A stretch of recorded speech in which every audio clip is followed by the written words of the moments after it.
Okay, so picture this. You're in Jimmy Fallon's Tonight Show studio. It's buzzing, those famous lights are on. And right there, under the spotlight, is Prime Minister Mark Carney. Yeah, and the atmosphere, according to our sources, was pretty electric. He was facing some tough questions, real anticipation in the air. Totally. And what we've got here, this pasted text, it's basically a record of that whole encounter. Right, it's more than just Fallon's questions. It includes journalists chiming in, the audience reactions, like how people felt moment to moment. And even stuff like headlines and poll numbers reflecting public opinion. It gives you a really rounded view. It does. It's like getting the full context of a really high-stakes political moment. Exactly. So our mission here for you is to unpack all of that. We're going to cut through the noise. We'll pull out the key challenges Carney faced, what he proposed, his sort of vision for Canada that came across in this interview. Think of it as the highlight reel, but with analysis. We want you to get the core substance without needing to watch the whole thing back. Okay, so Fallon, he really led strong, didn't he? Went right for that elite angle. Oh, yeah. Came out swinging.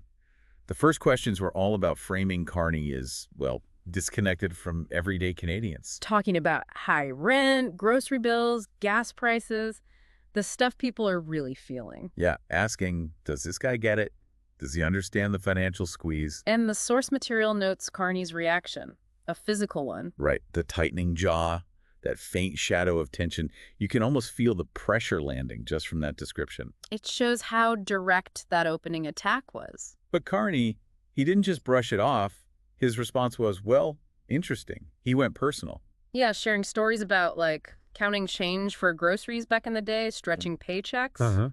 Trying to say, hey, I haven't always had it easy. I understand that struggle. It felt like a deliberate move to, connect. And then pretty quickly, he moved to solutions, or proposed solutions anyway, tax cuts. That's right. But notice who he mentioned specifically. Yeah, it wasn't just a general middle-class cut. He called out farmers, nurses, truckers, different groups in different parts of the country. Which makes you think, strategically, why those groups? Well, it suggests he's trying to speak directly to specific voter segments, maybe, showing he understands their particular concerns. Could be, and the reaction described in the studio seems to back that up, at least initially. Yeah, people nodding, that guy in the Winnipeg Jets jersey feeling like, okay, he hears me. Even someone from Auckland feeling pride. It suggests maybe the message had a broader resonance than just the immediate economic points. Right, a sense of Canada's leader on the world stage, maybe. Perhaps. But that positive feeling didn't last unchallenged. A journalist stepped in. Yes, the fiscal scrutiny. From Toronto, wasn't it? Yep. Sharp questions. Basically asking, okay, these tax cuts sound good, but how are you going to pay for them? Aren't you just adding to the debt? And that's a sensitive point for a lot of Canadians. The sources say the mood shifted them. Definitely. Uneasiness, people from Hamilton looking worried. Yeah. It shows the concern about government spending is, always there under the surface. So how did Carney handle that pressure? He pivoted, didn't he? He did. Immediately started talking about making sure billionaires and big corporations pay more, closing loopholes. Right. So the argument becomes the money for these cuts isn't coming from more debt. It's coming from making the tax system fairer at the top end. It's a classic political move, really. Frame it as fairness.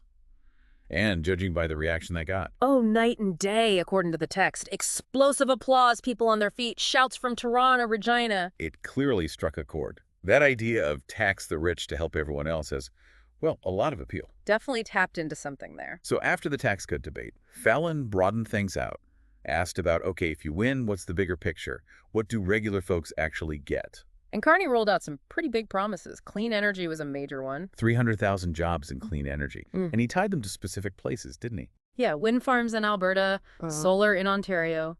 Makes it feel more concrete, less like just a number. And the other big one was housing.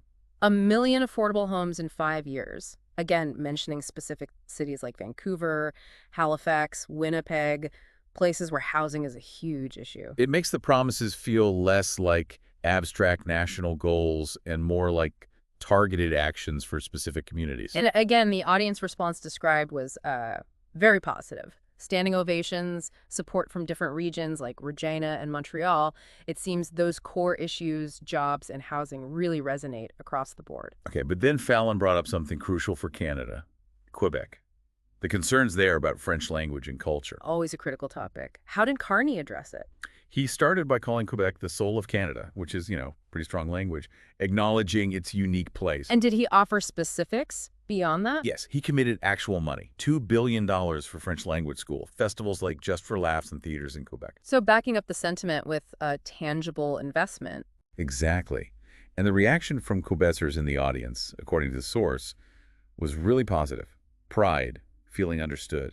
People from Quebec City specifically mentioned. That suggests the message landed well within the province, addressing those specific cultural anxieties. But Fallon wasn't letting up. He asked the tough what-if question. What if you lose the election? What then? That's putting him on the spot about his own future, his commitment. And Carney's answer was pretty direct. I don't quit. Projecting resilience, right? Saying he'd stay involved through teaching, community work. Like, his commitment to Canada goes beyond just holding office. But right after that moment of resolve, they played that poilievre clip. The contrast. Poilievre calling him all talk, no action, a dreamer. That's direct political attack. Yeah, designed to undercut that image of determination Carney just projected. How did that play out in the room? Well, the text says there was a moment of tension. You could feel the attack landing. But then Carney fired back.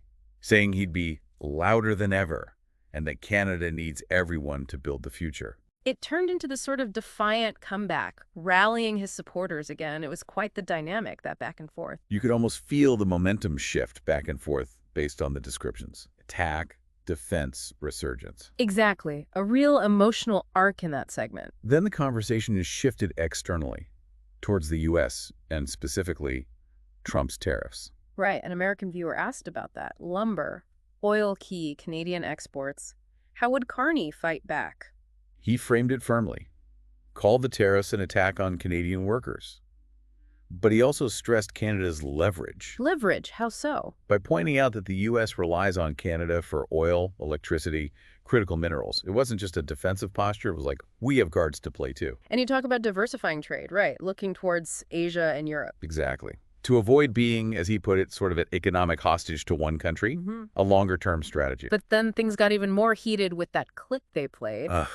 Yeah, that American politician saying Canada was weak and might become the 51st state. I mean, that's pouring salt in the wound. Deeply condescending and dismissive of Canadian sovereignty. You could feel the shift in the audience again, according to the text. Worry, then defiance. And Carney's response had to be strong there. It was. Canada is Canada, and it always will be. Very clear.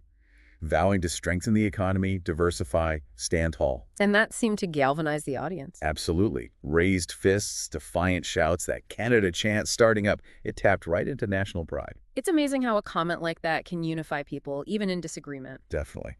And that led right into the next topic, which was Canadian culture itself, protecting it from American influence, especially after that 51st state jab. A Canadian viewer raised this concern directly. And Carney called Canadian culture our strength, our soul, setting a strong baseline. But he didn't just leave it at that, right? He gave examples. Yeah, specific examples, film, music, mentioned arcade fire literature, like Margaret Atwood, indigenous art, maritime traditions. Why do you think listing specifics like that is effective? Well, it makes it tangible, doesn't it? Shows the breadth and depth, moves it beyond just a vague idea of culture.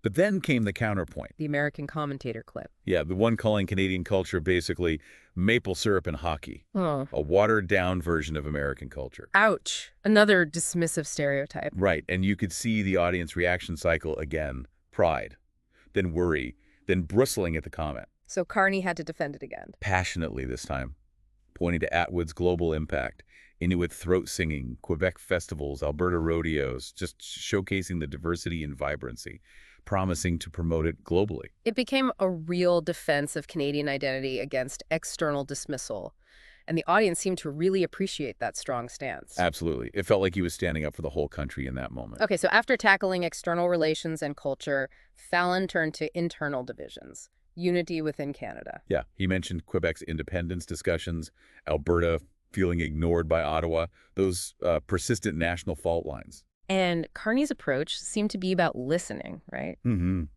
He stressed listening to everyone, Newfoundland fishers, Alberta energy workers, Quebec artists, painting this picture of unity being built by everyone working together. But then came a direct question from an Albertan viewer. Right.